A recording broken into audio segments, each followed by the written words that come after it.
उन्हाळा चालू झाला आणि मी तुम्हाला सांगितलं होतं की आता आमच्याकडे रोज काही ना काही नवीन बनणार. तर आज आम्ही बनवणार होतो साबुदाण्याच्या चकल्या. आम्ही साईडवाल्या काकूंच्या घरी आलो होतो चकल्या बनवायसाठी आणि त्यांनी सुद्धा पापड बनवत होत्या.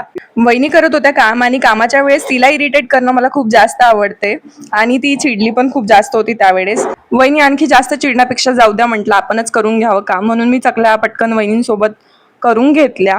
तसं तर मी वहिनीपेक्षा जास्त सुगरण नाही, कारण तिच्यापेक्षा जास्त चांगल्या माझ्या चकल्या बनवत होत्या. मजाक करते यार.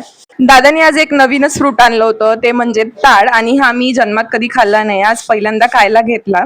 कसे खाते हेही मला माहिती नाही, पण जसं तसं खायला घेतला. आणि याचा कवर खूप कडू वाटते थोडं स्टार्टिंगला, पण त्याच्या आतमधलं जे आहे जे जेली सारखं असते ते खायला एक नंबर आणि टेस्टी वाटते. तुम्ही ट्राय करून बघा कधी. माझी पेट पूजा तर झाली होती आणि आज सकाळी चकल्या बनवल्या होत्या आणि आज त्या तळून खाल्ल्या नाही असं होऊच नाही शकत. आणि दादाचं आमच्या असं आहे, जेव्हा जे वस्तू बनवली आहे ती त्याला त्या वेळेवरती पाहिजेच आहे, त्याच्यासाठी मी तळत होती चकल्या आणि साईडलाच बनवला होता चहा. जर तुम्हाला माझे व्हिडिओ आवडत असेल तर माझ्या व्हिडिओला लाईक करायला विसरू नका आणि सोबतच चॅनलला सबस्क्राईब करा आणि भेटूया नेक्स्ट व्लॉगमध्ये.